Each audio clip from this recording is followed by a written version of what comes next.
Dios les bendiga, hermanos. Vamos a empezar nuestro estudio de la palabra de Dios en los hogares, en el hogar. Sí, como pedir que ahora abra su Biblia en el libro de Hebreos, capítulo 13, versículo 5. Usted me dice cuando esté ahí para empezar a leer la palabra de Dios. Amén. Hebreos 13, versículo 5. Amén. Amén. Vamos a ver lo que dice la palabra de Dios. Sean vuestras costumbres sin avaricia, contentos con lo que tenéis ahora, porque Él dijo, no te desampararé ni te dejaré. Vamos a orar a Dios para que bendiga su palabra. Amén. Voy a pedir que cierre sus ojos, incline su rostro en reverencia a Dios y oraremos. Bendito Dios, te damos gracias, Padre, por la oportunidad que tú nos das, Señor, de reunirnos aquí, Señor, a estudiar tu palabra como hijos tuyos, mi Dios. Gracias, Padre, por este tiempo que como familia compartimos, Señor. Te pido, Padre Santo, que nos abras todo entendimiento, Señor, que tú nos ilumines, Señor, nuestra mente, Padre, y que podamos aprender tu palabra, Señor. Te pido, Padre Santo, que tú te glorifiques en lo que hacemos, mi Dios. Y, Padre, que tú, Señor, nos des sabiduría, Señor, y que, Señor, tu palabra, Señor, cumpla el propósito, mi Dios, para el cual tú la envías. En el nombre de Jesús oramos. Amén. Amén. Bien. Este libro a los Hebreos fue dirigida a un grupo de hermanos judíos que vivían en Palestina. Estos hermanos, como consecuencia de la persecución, llegaron a Palestina, y cuando llegan a Palestina llegan sin nada. Entonces, por lo que vemos en este versículo, ellos están pasando un tiempo de sufrimiento, están pasando un tiempo de mucho dolor, mucha tristeza, mucha necesidad, están pasando tiempos difíciles. Y vemos que el escritor a los hebreos aquí les recuerda una gran promesa. Vamos a leer de nuevo para que entendamos la promesa. Versículo 5. Sean vuestras costumbres, sea vuestra manera de vivir, sin avaricia, contentos con lo que tenéis ahora, porque Él dijo. Si se fija, el escritor dice, Él dijo. Está hablando de una promesa que Dios dio hace años atrás. Él dijo, no te desampararé ni te dejaré. No te desampararé ni te dejaré. Permítame escribir para los que toman notas.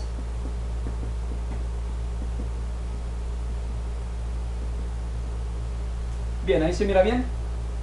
Amén. No te desampararé ni te dejaré.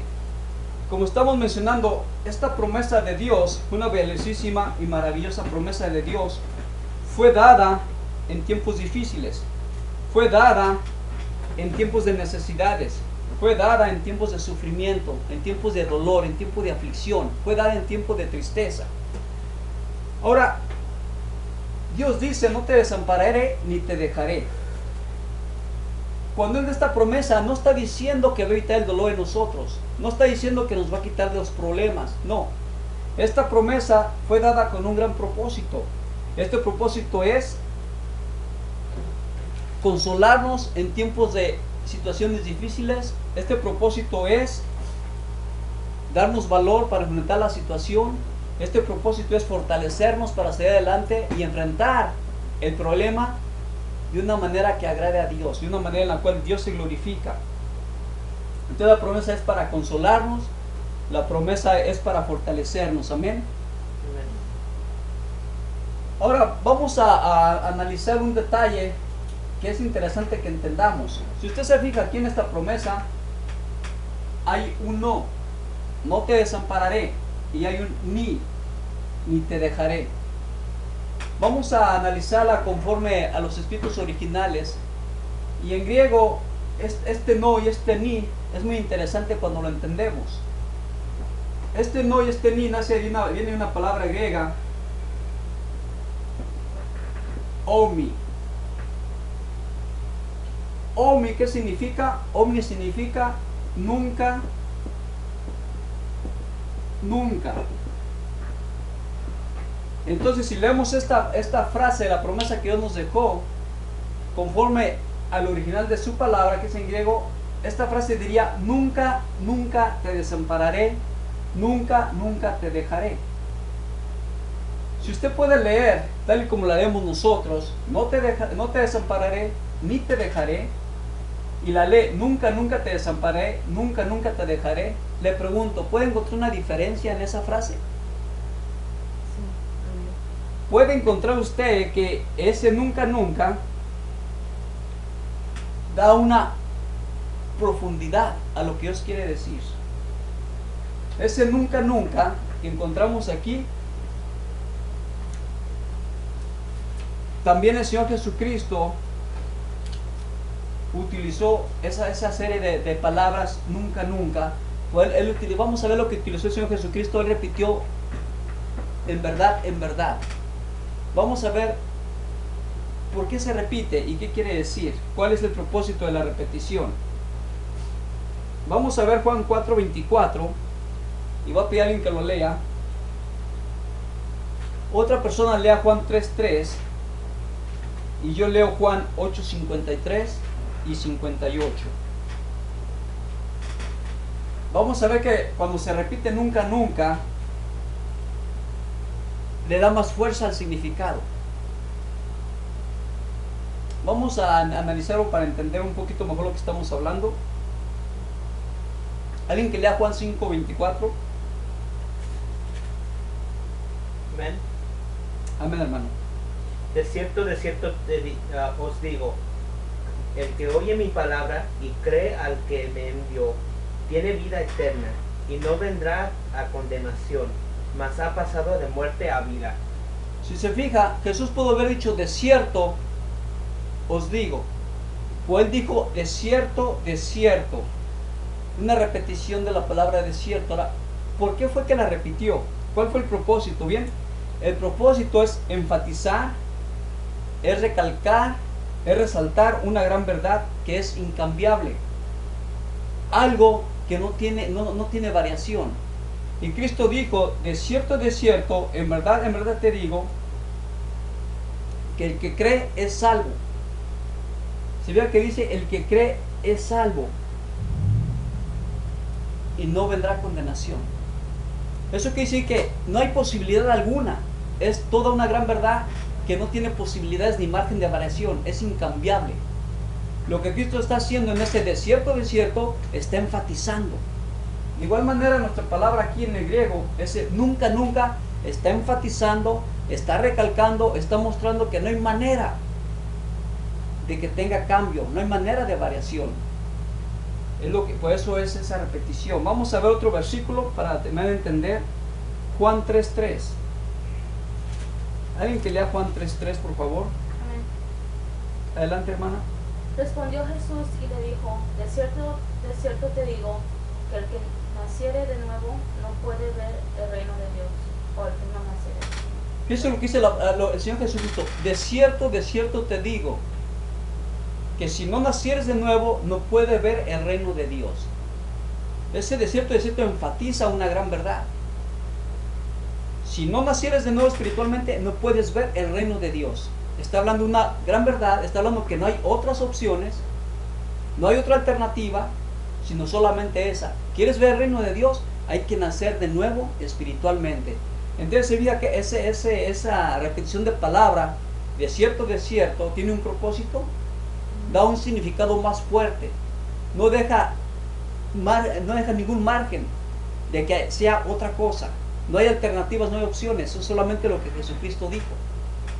Si no naces de nuevo, no puedes ver el reino de Dios, punto, no hay más. Vamos a ver a Juan 8:53 y 58. Lo voy a leer yo. Juan 8:53 y 58. Me da un fuerte amén cuando llegue allí para empezar a leerlo. Juan 8:53 y 58. Amén. ¿Ya están allí? Bien, dice la palabra de Dios. ¿Eres tú acaso mayor que nuestro padre Abraham, el cual murió? Y los profetas murieron. ¿Quién te hace a ti mismo? Respondió Jesús, si yo me glorifico a sí mismo, mi gloria nada es. Mi Padre es el que me glorifica, el que vosotros decía que es nuestro Dios. Ahora fíjense en el verso 57. Entonces le dijeron los judíos, aún no tienes 50 años, ¿y has visto a Abraham? Jesús les dijo, de cierto os digo, antes que Abraham fuese, yo soy. Interesante aquí un grupo de personajes. Para ellos, hermanos, su fuerte era Abraham. Abraham para ellos era lo máximo, era su padre. Y le dicen al Señor Jesucristo, ¿cómo es posible que tú aún no tienes 50 años y tú dices que ya eras antes de nuestro padre Abraham? Cristo les dice, de cierto os digo, que antes de que Abraham fuese, ¿qué dice Cristo? Yo soy. Aquí Cristo está hablando de su existencia, y ese de cierto da un fuerte significado de entendimiento de que no hay ninguna duda. Cristo dice, antes de que Abraham fuese, yo ya era. Cuando vamos al libro de Juan, capítulo 1, usted puede ver que dice, en el principio era ¿qué? El verbo.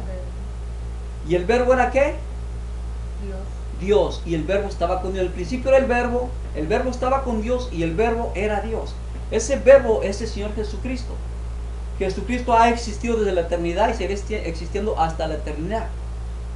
Por eso Cristo dice, en verdad te digo, antes de que Abraham fuese, yo ya era. En otras palabras, no hay ninguna duda. Por eso se repite ese de cierto. No hay duda alguna. No hay más. Lo que te voy a decir es una gran verdad. Esta repetición de palabras enfatiza que lo que se está diciendo no tiene alternativas ni opciones ni hay variación alguna. Entonces es importante entender que esta gran promesa que nuestro Dios nos dejó viene acompañada en el original con un nunca te desampararé. Quiere decir que no hay ni siquiera así una posibilidad tan pequeñita de que algún día la presencia de Dios nos desampare. No hay una posibilidad así de chiquitita de que algún día la presencia de Dios nos deje. Hermano, la presencia de Dios va a estar en nuestra vida todo momento. En toda situación que estemos, la presencia de Dios está ahí con usted, está ahí conmigo. Si usted está feliz, la presencia de Dios está con usted. Está alegre, la presencia de Dios está con usted. Si está triste, la presencia de Dios está con usted. Si está en aflicción, la presencia de Dios está con usted. La presencia de Dios, hermanos, siempre va a estar con nosotros. Y precisamente vamos a hablar un poco sobre la presencia de Dios en este día.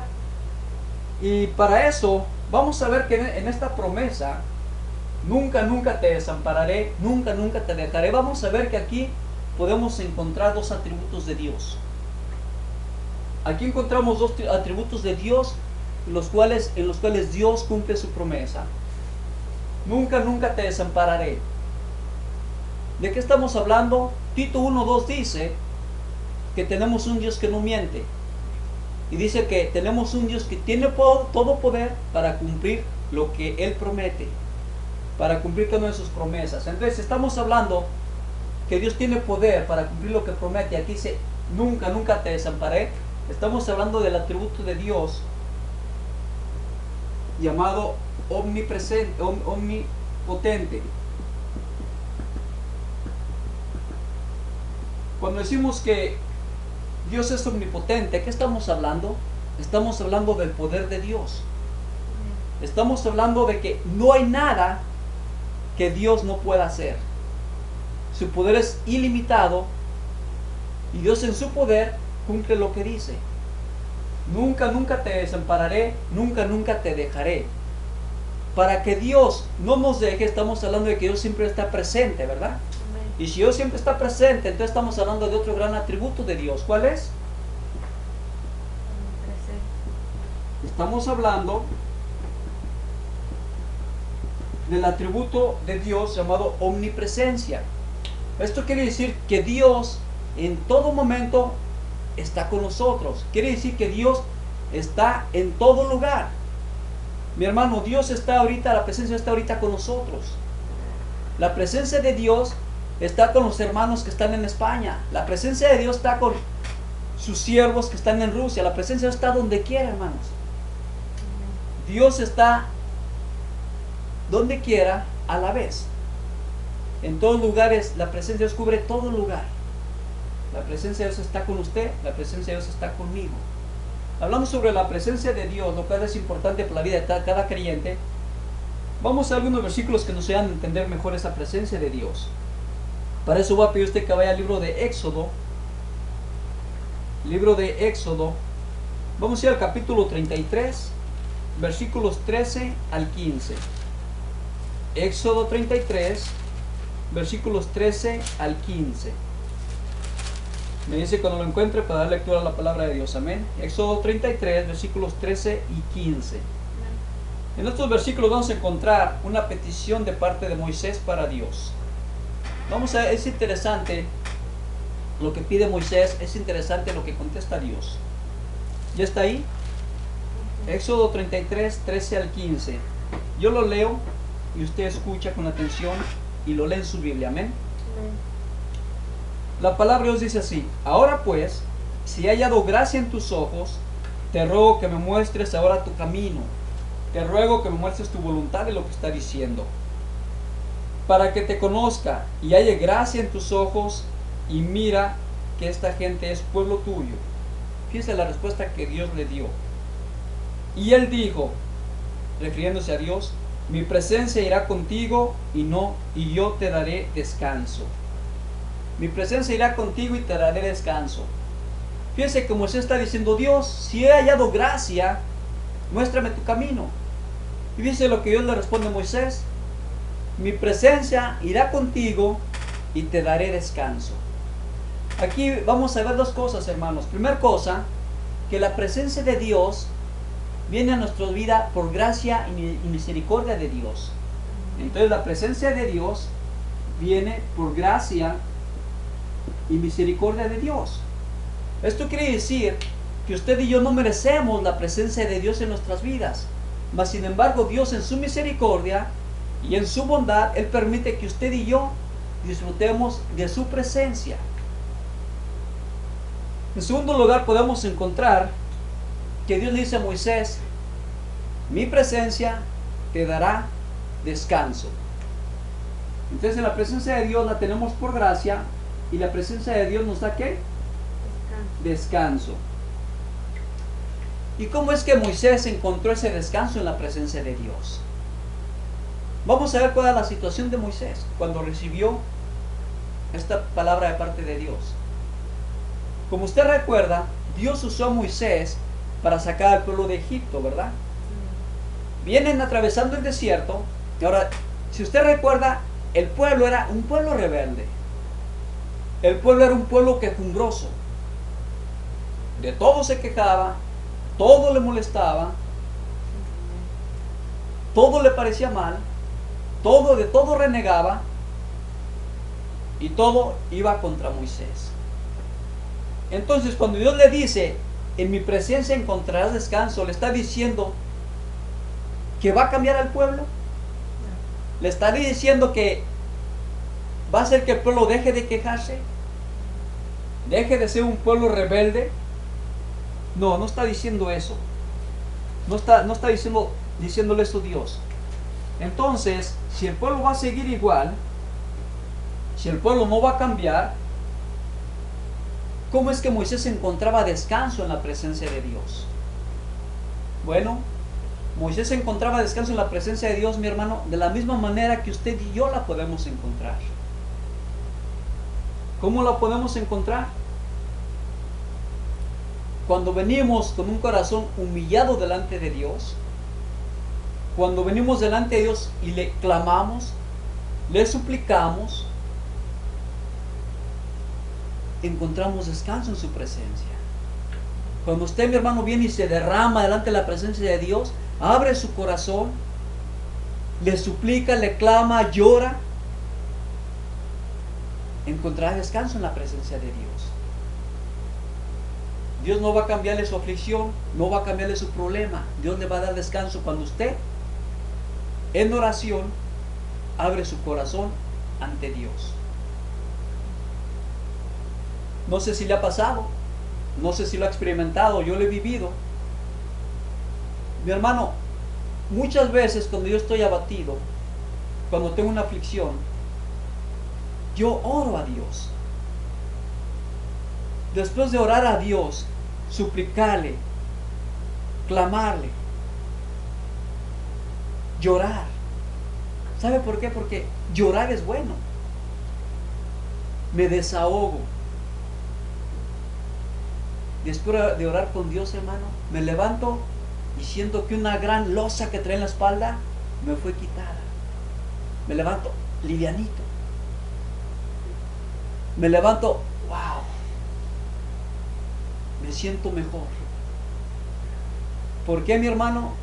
Porque la presencia de Dios me promete descanso. Y en la presencia de Dios yo descanso.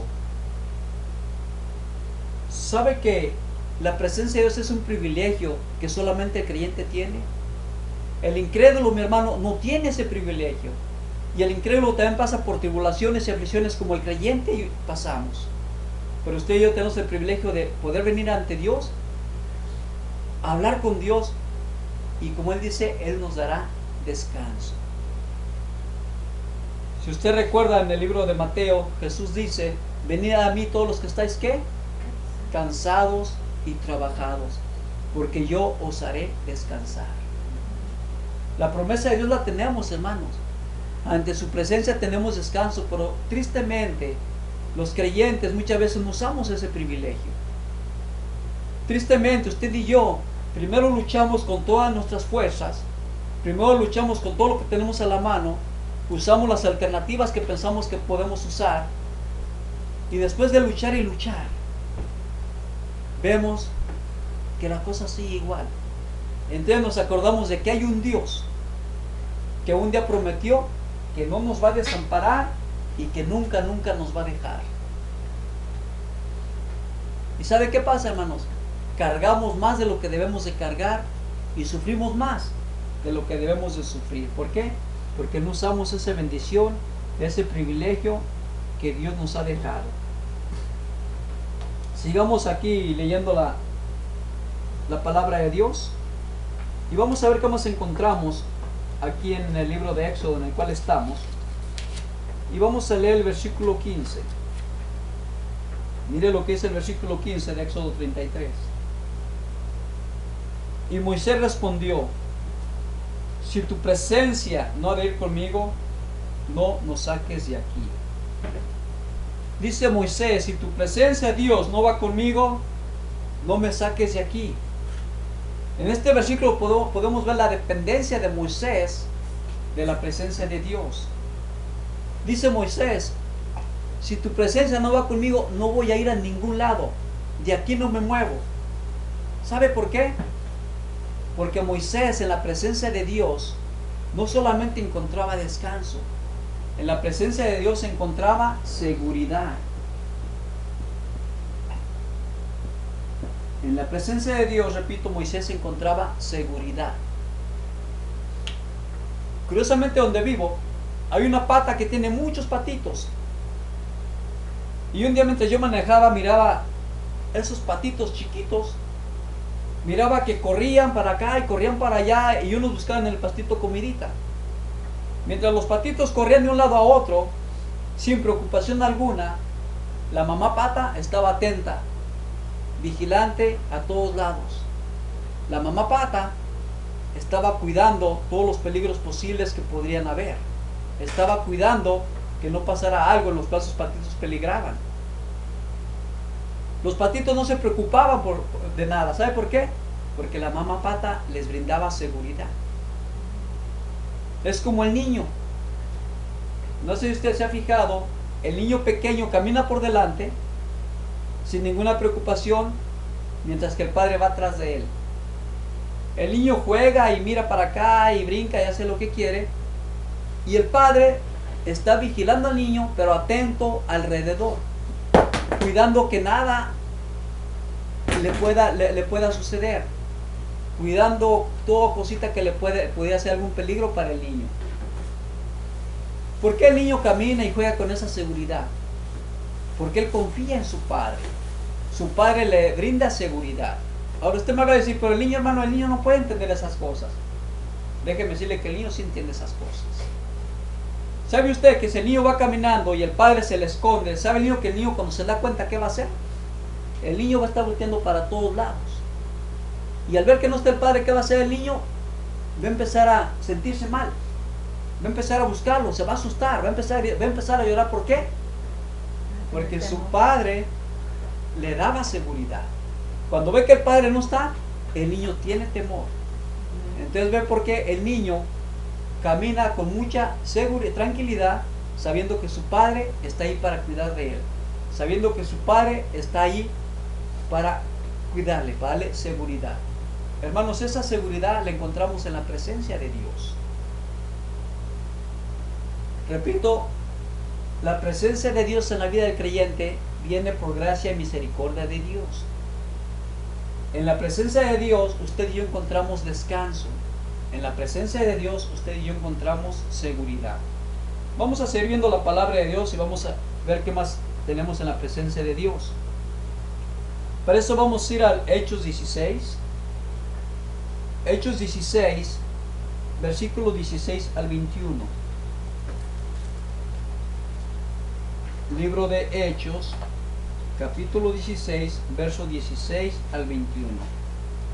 Me dice cuando lo encuentre para dar lectura de la palabra de Dios. Hechos 16, versículo 16 al 21. Amén. La palabra de Dios dice así: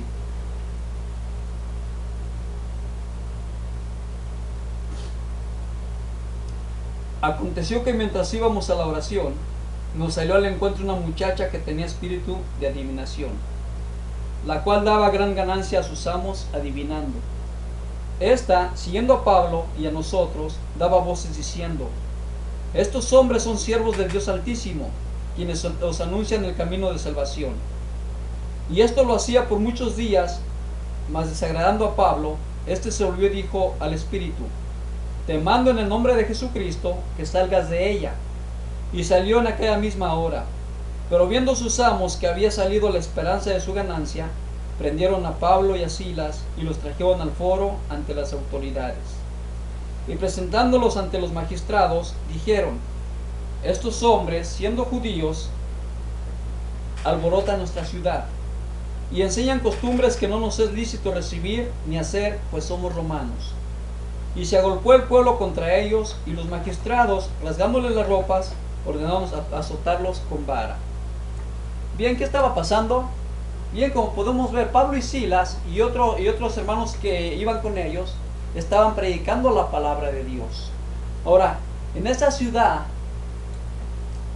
unos personajes, desde luego eran líderes, tenían una muchacha que tenía un espíritu de adivinación. Y por medio de esa muchacha estaban haciendo grandes ganancias, engañaban a la gente y traían grandes ganancias. Cuando Pablo y Silas y sus compañeros predican la palabra de Dios, vemos que eso les afecta. Eso les afectó. Vemos que la muchacha que adivinaba a grandes voces, dice la palabra, es que decía: estos son siervos de Dios y predican la palabra de Dios. Pablo se dio cuenta que las intenciones de la muchacha, sabía que había un espíritu en ella, y Pablo la reprende y la calla, ¿verdad? Ahora, ¿qué pasa? Estos hombres pierden de ganancias, entonces mandan que aprendan a Silas y a Pablo. Si usted se fija en el verso 22, vamos a leerlo nuevamente, dice: y se agolpó el pueblo contra ellos, y los magistrados, estos son los servidores del tribunal de justicia, rasgándoles las ropas, rasgaron las ropas de Pablo y de Silas, ordenaron azotarles con varas. Dice que se agolpó el pueblo. No nos dice cuánta gente era, pero me imagino que era bastante gente. Entonces toda esta gente se agolpó contra Pablo y Silas. ¿Y qué hicieron? Los azotaron con varas. Ahora yo quiero que usted imagine toda esta gente agolpada contra Pablo y Silas, toda esta gente que sentía coraje contra Pablo y Silas, golpeándoles con vara. No dice la palabra cuántos azotes recibieron, pero déjeme decirle que para el judío eran 39 azotes el límite que podían dar, pero los romanos no tenían límites. Ahora le pregunto, fueron azotados con vara. ¿Puede imaginar usted cómo quedaron las espaldas de estos hermanos? ¿Cómo estaba la espalda de Pablo, la espalda de Silas? Toda lacerada, ¿verdad? Sangrando. Bien, sigamos leyendo la palabra de Dios. Vamos a leer el verso 23. Después de haberles azotado mucho, fíjese, después de haberles azotado mucho, Dice, los echaron en la cárcel, mandando al carcelero que los guardase con seguridad. Versículo 24. El cual recibido este mandato, los metió en el calabozo de más adentro y les aseguró los pies con el cepo. Vamos a parar aquí un momento. En la cárcel, hermanos, hay celdas normales, pero hay lugares que se llaman calabozos. En mi país esos calabozos son usados para castigar, disciplinar al reo que se porta mal, al reo que da problemas. En este tiempo han puesto en el calabozo las personas que querían que allá sufrieran y muriesen. Ahora vamos a ver, dice la Biblia, fueron puestos ¿en dónde? En el de más al fondo, en el último. Los encadenan y aparte de eso dice que les pusieron los cepos sobre sus pies. ¿Qué eran los cepos? El cepo era una especie de dos tablas que se juntaban así más o menos. ¿Puede ver mi dibujo? Bien. Una especie de tablas que tenían dos hoyitos en el centro. En las orillas tenían un tipo como torniquete. Y estos, una vez que el reo metía sus dos pies, quedaban los hoyitos en el pie y los apretaban. Entonces el reo estaba encadenado y aparte de estar encadenado tenía a sus pies ese cepo, de manera que no lo dejaba moverse. Esto era para seguridad de los que cuidaban de ellos, pero también era algo de tortura. Le pregunto, ese cepo en sus pies, ¿el reo se cansaba de la misma posición? ¿Cuánto podría aguantar una persona en una misma posición? No mucho, ¿verdad? Entonces cuando ellos querían moverse, ¿qué hacía ese cepo? Les lastimaba los tobillos. Lastimaba los tobillos. Ahora imaginen la condición que está Pablo y Silas. Primeramente, está en un lugar muy horrible, muy oscuro, lleno de olores feos. ¿Por qué? Porque antes de ellos ya habían metido más reos ahí. Muchos de ellos murieron ahí. Ahora, higiene, no había nada de higiene. Entonces yo imagino que había hasta ratoncitos corriendo, ¿verdad? Orines de ratoncitos oliendo feo. Pablo y Silas, con heridas en sus espaldas, con sus espadas laceradas, estaban ahí con cadenas y con los cepos que les producían dolor en sus tobillos cada vez que ellos se movían. ¿Puede imaginar cuál era la condición de Pablo y Silas? Bastante difícil, ¿verdad? Un momento bastante duro. Ahora vamos a seguir en el verso 25 para que vea lo que dice aquí la palabra de Dios. Vamos a ver verso 25. ¿Ya está ahí?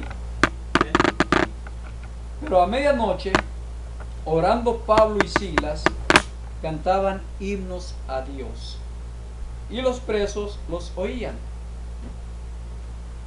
Vamos a parar aquí un momentito. Dice que a medianoche estaban Pablo y Silas orando, ¿verdad? Yo quisiera que usted me dijera, ¿de qué cree usted que estaba orando Pablo y Silas? ¿Cuál cree que era la oración de Pablo y Silas? Por lo que veo en la palabra de Dios, Pablo y Silas no estaban orando a Dios para que los librara de la cárcel. Pablo y Silas no estaban orando a Dios para que les quitara el dolor de sus heridas. Pablo y Silas no estaban preocupados por estar en el lugar que estaban. ¿Sabe cuál creo que era la oración de Pablo y Silas? Señor, cumple el propósito por el cual tú nos tienes aquí. Y más adelantito vamos a ver y le voy a decir el por qué creo eso. Pero por el momento, Pablo y Silas, con ese sufrimiento que tenían en sus cuerpos y en esa situación en la que estaban adorando a Dios. Estaban orando a Dios. ¿Y qué estaban haciendo? Cantaban himnos a Dios a la medianoche. Ahora fíjense una cosa, Pablo y Silas fueron puestos en el calabozo, en el último, en el del más al fondo, ¿verdad? Dijimos que había celdas normales, las cuales estaban luego a la entrada, por lo general están cerca de la entrada, y el calabozo está al mero al fondo. Dice la palabra de Dios que Pablo y Silas cantaban himnos a Dios y que los presos que estaban hasta allá podían escuchar la alabanza de Pablo y Silas.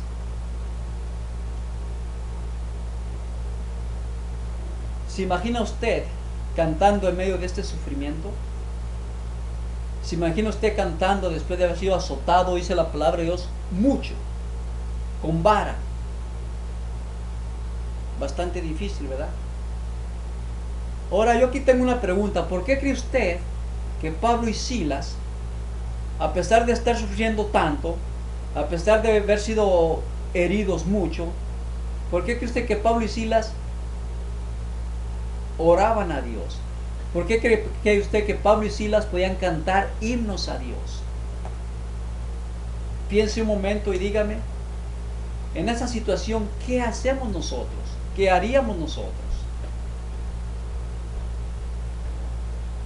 Pediríamos a Dios que nos ayudara a salir de allí, ¿verdad? Pediríamos a Dios que nos libertara de allí. Muchos de nosotros tal vez nos quejaríamos. Si usted se fija, Pablo y Silas no estaban haciendo nada malo. ¿Qué estaban haciendo? Estaban predicando el evangelio de salvación de Dios. Si fueron nosotros, diría, Señor, pero si yo estoy predicando, ¿por qué permites que me pase esto? En cambio, Pablo y Silas no estaban haciendo eso. Pablo y Silas no cuestionaban a Dios. Pablo y Silas no se quejaban de su situación. Pablo y Silas adoraban a Dios por medio de la oración y por medio de cantos, por medio de la alabanza.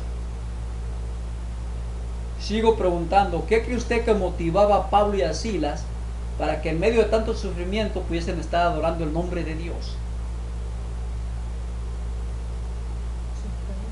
Su fe, sí. La fe que tenían en Dios, eso les ayudaba. Pero ¿sabe una cosa más? La presencia de Dios produce paz. Y esa paz que la presencia de Dios produce en Pablo y Silas es la que hacía que ellos cantaran y adoraran a Dios en medio de su dolor. Entonces la presencia de Dios, hermano, la tenemos por gracia. En la presencia de Dios encontramos descanso. En la presencia de Dios encontramos seguridad. Y en la presencia de Dios encontramos ¿qué? Paz.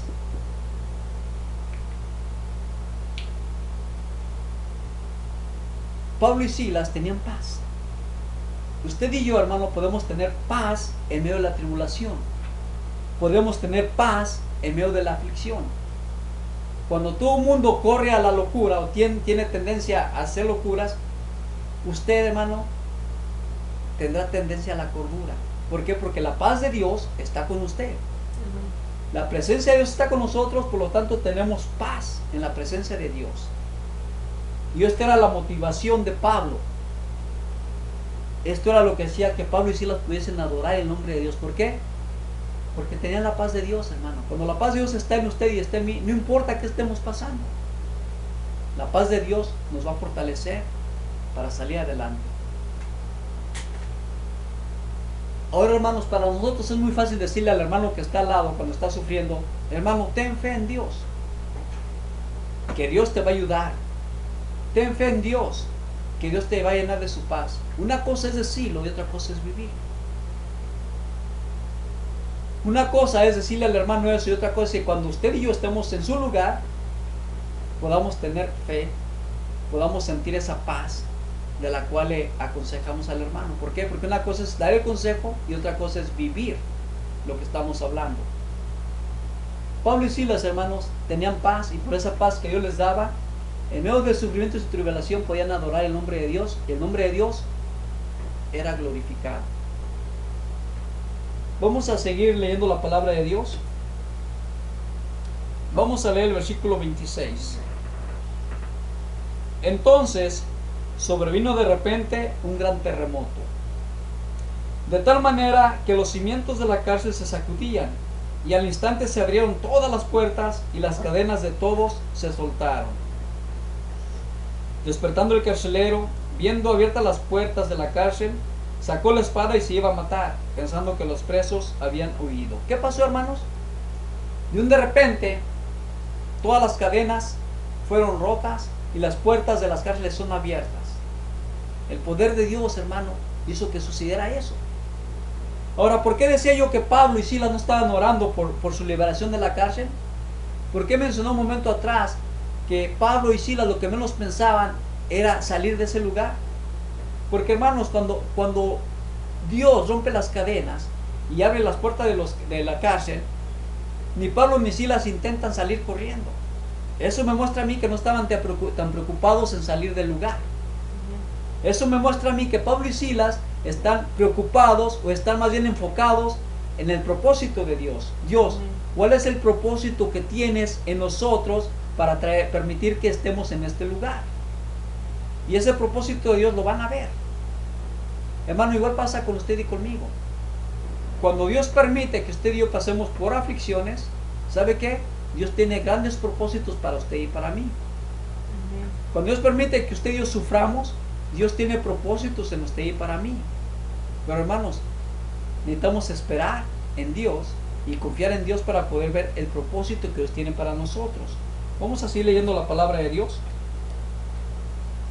Vamos a ir al verso 27. Despertando el carcelero y viendo abiertas las puertas de la cárcel, sacó la espada y se iba a matar pensando que los presos se habían huido. ¿Qué pasó? El carcelero despierta y ve las cadenas rotas y ve las puertas abiertas.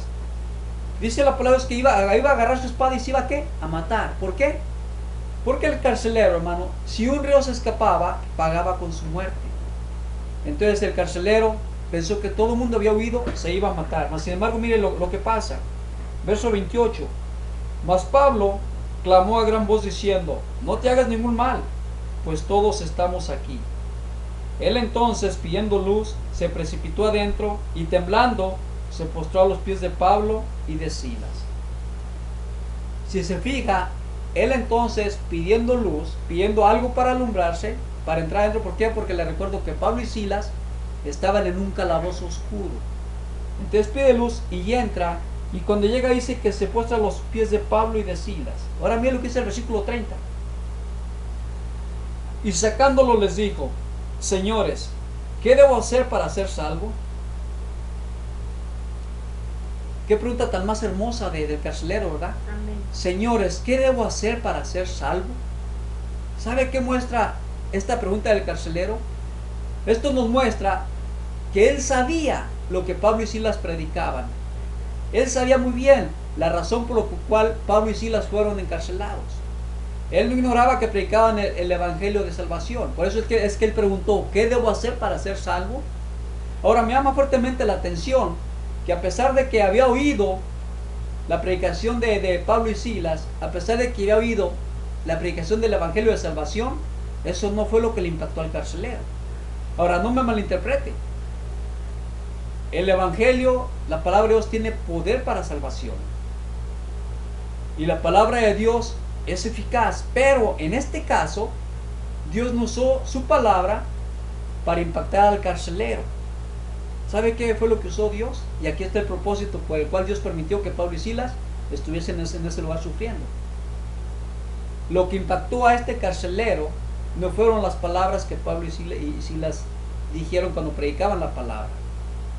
Lo que impactó a este carcelero es cómo enfrentaron en su vida propia las palabras que ellos hablaron.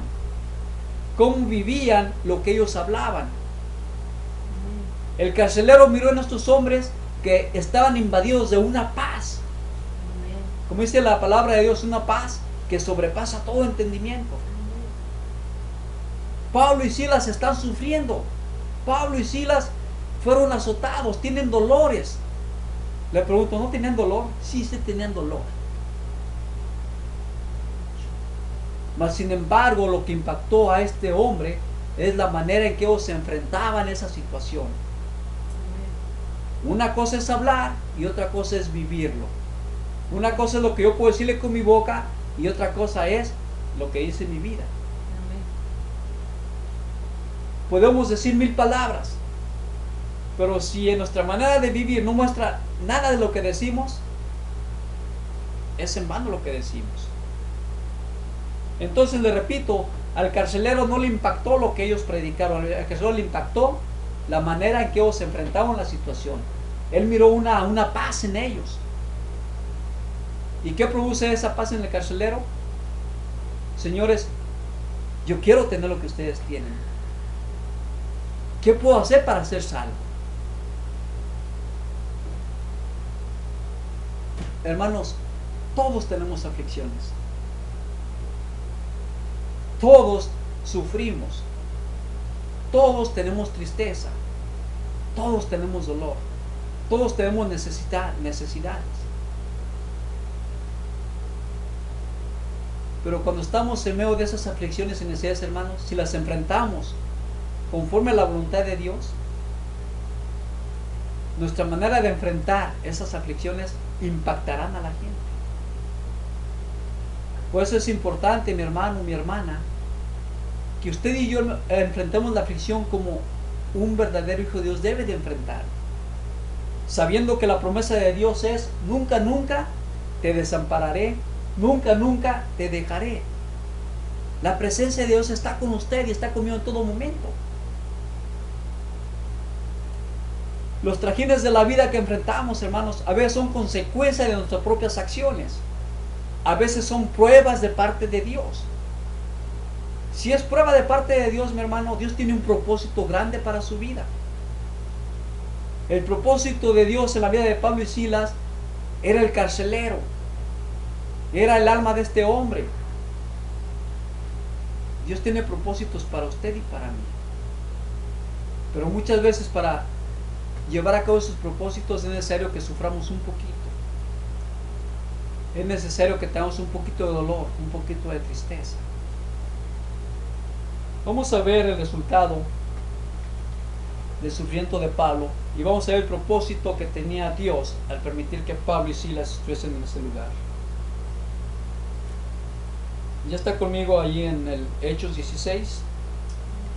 Vamos a ver el versículo 30. Y sacándolo les dijo: señores, ¿qué debo hacer para ser salvo? Ellos dijeron: cree en el Señor Jesucristo y serás salvo tú y tu casa. Verso 32. Y le hablaron la palabra del Señor a él y a todos los que estaban en su casa. Y él, el carcelero, tomándolos en aquella misma hora de la noche, les lavó las heridas, y enseguida se bautizó él con todos los suyos.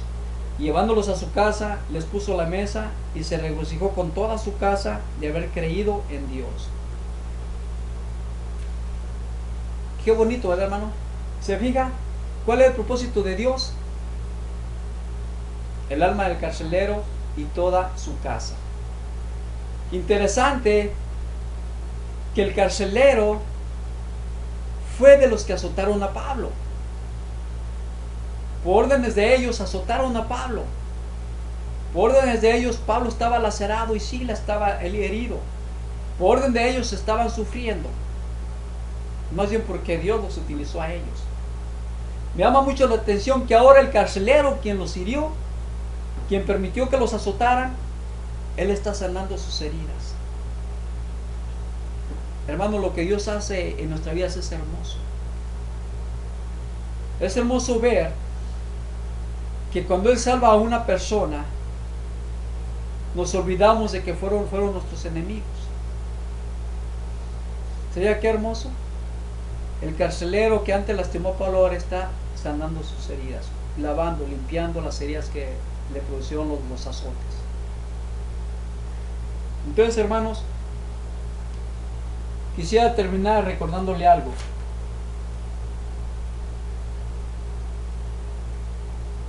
Vamos al otro versículo antes de terminar. Vamos al otro versículo, o sea, Mateo 28:20. Mateo 28:20. Me dice cuando esté allí, Mateo 28:20. Vamos a ver qué es lo que dice la palabra de Dios aquí. Mateo 28:20. Mateo 28, versículo 20. Amén. Bien, vamos a ver lo que dice la palabra de Dios. Aquí está hablando el Señor Jesucristo a sus discípulos. Y mire lo que dice: enseñándoles que guarden todas las cosas que os he mandado, y he aquí, yo estoy con vosotros todos los días hasta el fin del mundo. Amén. Aquí una promesa del Señor Jesucristo. ¿Qué dice? Que Él estará con nosotros ¿hasta dónde? Hasta el fin del mundo. ¿Cuándo? En todo momento de nuestra vida. Él está en cada momento de nuestra vida. Él está en cada situación que usted y yo atravesamos. Él está en nuestras alegrías y en nuestras tristezas. Él está con nosotros cuando vivimos conforme a su voluntad. Por sorprendente que le parezca, Él está con nosotros aun cuando estamos fuera de su voluntad. La promesa de Dios es: nunca, nunca te desampararé, nunca te dejaré, a pesar de lo que usted y yo hagamos. ¿Por qué? Porque esta promesa, mi querido hermano, no depende de usted ni depende de mí. Esta promesa depende de aquel que todo lo puede. Esta promesa depende de nuestro gran Dios. Esta promesa depende de la fidelidad de Dios. Y Dios es fiel. Dios no falla. Entonces no importa, mi hermano, cómo estemos viviendo, Dios va a estar allí. Y el hecho de que Dios esté allí también nos va a disciplinar la manera que estamos viviendo. Amén. Eso no es pretexto para vivir como nos dé la gana. No. Amén. Déjeme decirle algo más. De nuestros grandes errores, Dios va a traer grandes bendiciones a nuestra vida. Tanto físicamente como espiritualmente. Yo abiertamente le digo, mi hermano, yo he cometido muchos errores.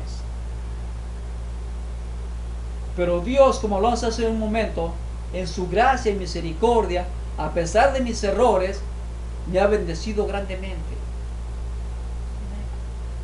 A pesar de mis errores, Él ha hecho cosas muy buenas.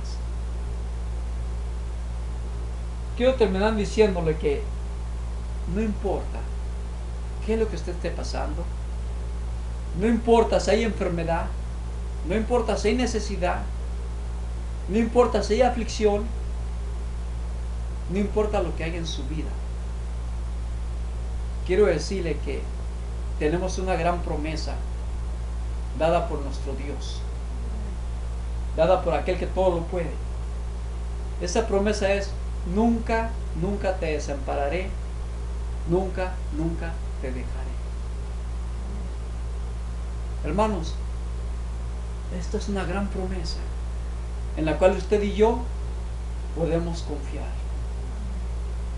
Y tenemos la certeza de que la presencia de Dios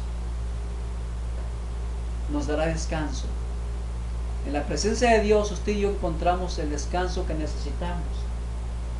En la presencia de Dios usted y yo encontramos seguridad.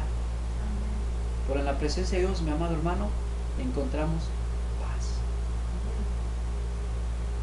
Bien, vamos a parar aquí en nuestro estudio. Espero que haya sido bendición para su vida. Y vamos a cerrar en una oración. Amén. Vamos a orar. Amado Dios, gracias Padre. Gracias Señor porque tú eres poderoso, mi Dios. Gracias Dios por tu gracia manifestada en nuestras vidas, Señor. Gracias por tu misericordia, Señor. Gracias por tu bondad, Señor. Gracias Padre que a pesar de que nosotros somos infieles, tú te mantienes fiel, Señor. Gracias Dios porque en ti, Señor, podemos descansar, mi Dios. Gracias porque en ti tenemos seguridad, Señor. Gracias porque en ti, Señor, a pesar de lo que pasemos, encontraremos paz. Gracias, Señor, porque tú nunca nos desamparas y nunca nos dejarás, mi Dios. Padre, te alabamos y te bendecimos, Señor, porque tú eres Rey soberano. Porque tú eres omnipotente, Dios. Porque tú, Señor, eres digno de ser honrado, Señor. Te damos toda la gloria, Padre. Te damos, Señor, todo honor. Y pedimos, Señor, que tú perdones nuestras faltas, mi Dios. Pedimos, Dios, que tú nos uses, Señor, para la extensión de tu palabra, Señor. Pedimos, Padre Santo, que en cada una de nuestras aflicciones, Señor, recordemos la promesa que tú nos has dado, Señor. En nombre de Jesús, Señor, te alabamos y te bendecimos. Amén.